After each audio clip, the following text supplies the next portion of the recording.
सच्चिदानंद सदगुरु साईनाथ महाराज की जय। ओम साई राम। मित्रों, आज का ब्लॉग आप सभी हमारे साईं परिवार के लिए विशेष लाभकारी और कल्याणकारी है, क्योंकि आज के ब्लॉग में हम अपने साईं परिवार के लिए साईं बाबा की प्रथम बार जब मूर्ति हम अपने घर में लाते हैं तो किस विधि विधान से मूर्ति को स्थापित करें, किस दिशा में मूर्ति को स्थापित करें, क्या भोग लगाएं, किस विधि से हम पूजा अर्चना करें। क्योंकि बहुत सारे ऐसे साईं परिवार हैं जो यह पूछते रहते हैं कि गुरुदेव, हम पहली बार अपने घर में साईं बाबा की कोई मूर्ति लाएं, प्रतिमा लाएं, तो हम कैसे रखें और साईं बाबा का किस विधि विधान से हम पूजा अर्चना शुरू करें। तो देखिए, सबसे पहले तो जब भी आप साईं बाबा की मूर्ति लाते हैं तो आपको एक चीज पहला तो हम बता दें, जो आपके मन में एक भ्रम चल रहा है कि साईं बाबा की मूर्ति संगमरमर की लाएं या जो मिट्टी वाली मूर्ति आती है उसको लाएं। देखिए, दोनों मूर्ति ही अच्छी हैं अपने आप में। दोनों मूर्तियों को आप अपने घर में रख सकते हैं, चाहे वह इटालियन मार्बल की मूर्ति जो शिरडी में मिलती है साईं बाबा की, आप वो ला सकते हैं, चाहे आप जो मिट्टी की जो सांचे में ढली हुई मूर्ति आती है उसको भी ला सकते हैं। बशर्ते इटालियन मार्बल की मूर्ति होती है, थोड़ी सी कॉस्टली होती है, लेकिन आप डेली बाबा को स्नान करा सकते हैं। और जो मिट्टी वाली मूर्ति होती है उसमें क्या होता है कि आप स्नान नहीं करा पाते, क्योंकि मिट्टी की मूर्ति पर जब आप पानी डालते रहते हैं तो मिट्टी की मूर्ति क्रैक हो जाती है, टूट जाती है। तो इसलिए ज़्यादा कोशिश करना चाहिए इटालियन मार्बल ही आप लीजिए। और मार्बल की मूर्ति ऐसी मान्यता है जब घर में स्थापित होती है तो सुख शांति समृद्धि भी लाती है। अब आता है सेकंड कि बाबा की मूर्ति कितनी बड़ी लाएं। देखिए, बाबा की मूर्ति, वैसे तो मूर्ति घर में जो विधान है कि 4 से 5 इंच तक की मूर्ति होनी चाहिए, इससे बड़ी मूर्ति नहीं होनी चाहिए। लेकिन मैं कहता हूं कि ज़्यादा से ज़्यादा आप अपना अंगूठा ऐसे करके देख रहे हैं ना, इतनी बड़ी मूर्ति बाबा की आप रख सकते हैं। मतलब आप लगभग 7 इंच तक की मूर्ति आप अपने घर में रख सकते हैं।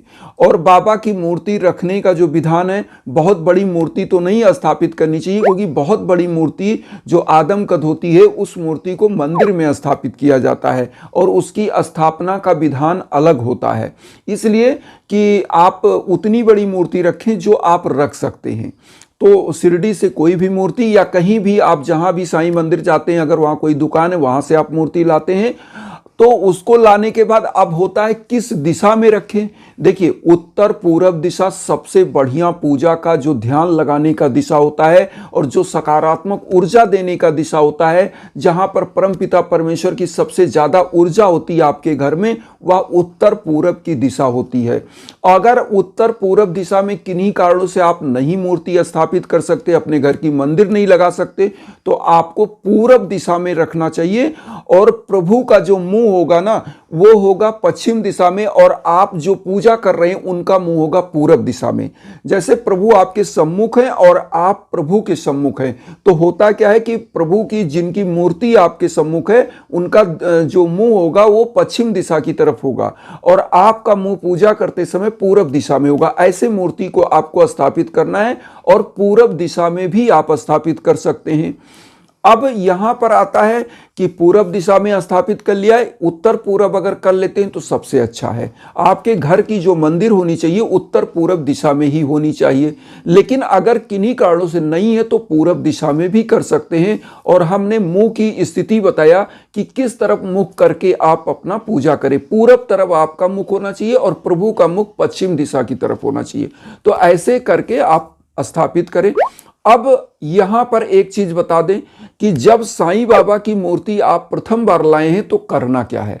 सबसे पहले गंगा जल लीजिए, उसके बाद दूध लीजिए, दही लीजिए और थोड़ा सा शहद लीजिए और इन सभी को पंचामृत बना करके मिला लीजिए, उसमें थोड़ा सा घी मिला लीजिए। पंचामृत बनाकर मिलाकर एक जगह रख लीजिए। सबसे पहले आपको साईं बाबा को स्वच्छ जल से स्नान करिए, गंगा जल से स्नान कराइए, फिर उसके बाद पंचामृत से आप स्नान कराएं। पंचामृत में चूंकि दूध भी मिला है, घी भी मिला है, दही भी मिला है, गंगा जल भी मिला है, मधु भी मिला है, शहद जिसको बोलते हैं, इतनी चीजों से स्नान कराने के बाद फिर लास्ट में गंगा जल मिक्स पानी से साईं बाबा को जल से स्नान करा दें और बढ़िया से उनको साफ सुथरा पोंछ लें।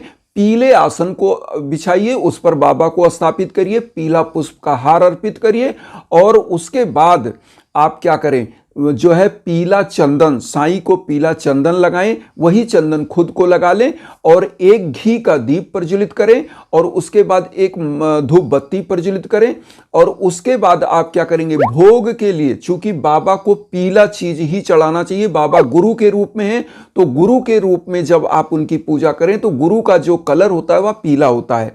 तो पीला वस्त्र आप चाहें तो धारण कर लें खुद और आप भी पीले आसन पर बैठ जाएं और पीला लड्डू, मोतीचूर का लड्डू या मावा की बनी हुई मिठाई और उसके बाद पीला फल में केला ले लें और उस समय का जो भी सीजनल फल हो वो ले लें भोग लगाने के लिए, मिश्री किशमिश ले लें भोग लगाने के लिए, इस सब का भोग लगाएं।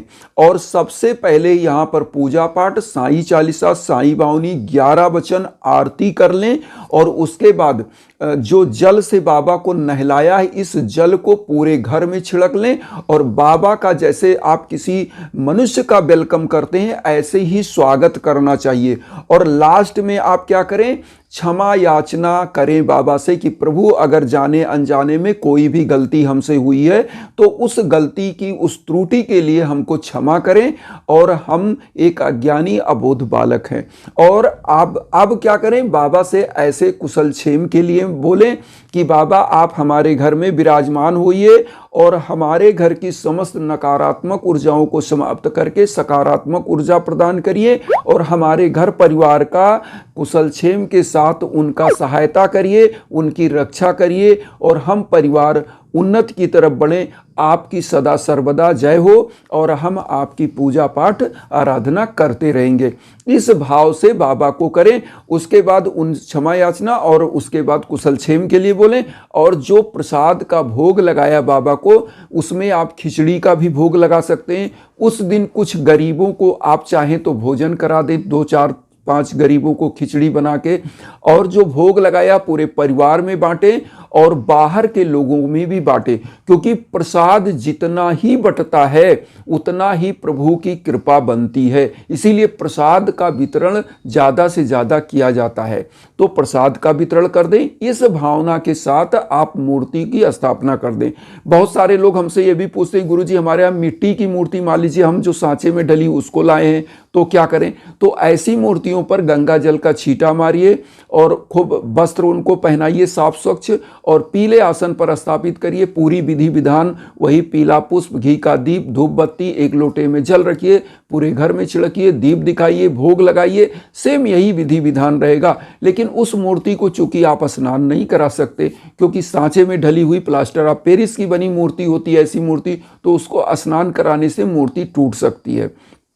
अब यहाँ पर बहुत सारे हमसे साईं परिवार ऐसा भी क्वेश्चन पूछते हैं कि गुरुदेव क्या एक ही मंदिर में 2 मूर्ति रख सकते हैं? आप सोचिए कि प्रभु तो एक हैं, हमारे साईं का जो शिक्षा है यही कहते हैं कि सबका मालिक एक।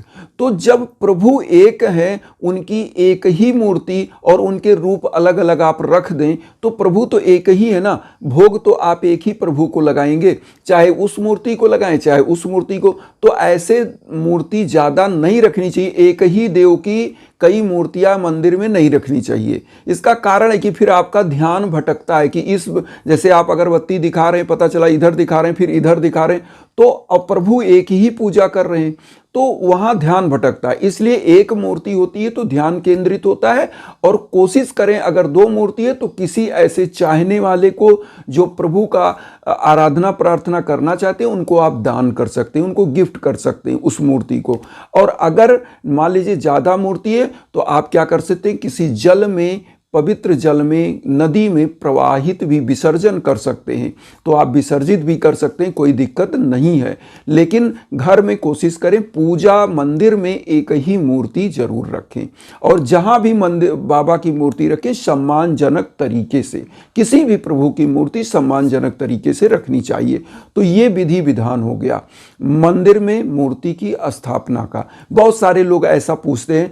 आज मैं एक खुशखबरी और सुनाऊंगा आप लोगों को। मैंने जिनके लिए हवन किया था, चूंकि इसलिए सुनाता हूं कि मुझे भी खुशी मिलती है, मैंने किसी के लिए मेहनत किया, प्रार्थना किया और तो अगर उनका जो है जब सफल होते हैं तो मुझे भी एक खुशी मिलती है कि मेरी मेहनत जो है मेरी प्रार्थना प्रभु ने सुनी और उस अर्जी को सुना और उनका सफलता मिला। तो उनके लिए 12 दिन 15 दिन मंत्र जप और उसके बाद हवन, तो उसका एक जो है खुशी तो मिलती है। तो आज का जो न्यूज़ है वो बहुत ही अच्छा न्यूज़ है जो हमको न्यूज़ मिला है उत्तराखंड से। उत्तराखंड से उन्होंने परिवार ने बताया कि उनके जो है बेटे का सिलेक्शन हुआ है किसी मल्टीनेशनल कंपनी में और उनका बेटा जो है MBA था और उनके लिए 2 हवन हुआ था और आज ही उन्होंने न्यूज़ दिया कि गुरुदेव पूजा सफल हुई और बाबा की कृपा बनी। तो आप सभी लोगों से यही कहेंगे कि आप लोग भी अगर यज्ञाजन हवन कराना चाहते हैं तो इंस्टाग्राम के लिंक बीच बीच में वीडियो के हमने दिया है, उस पर आप संपर्क कर सकते हैं, बात कर सकते हैं। हमारे लायक जो संभव है हम जरूर करेंगे। इन्हीं भावनाओं के साथ वसुदेव कुटुंबकम की जो भावना हम लेकर चल रहे हैं उसमें आप सभी लोग चैनल को सब्सक्राइब करके अपना आशीर्वाद दीजिए। उन साईं भक्तों तक वीडियो को जरूर शेयर करिए जो किन्हीं कारणों से कष्ट में, दुख में। इसी भावना के साथ ओम साई राम।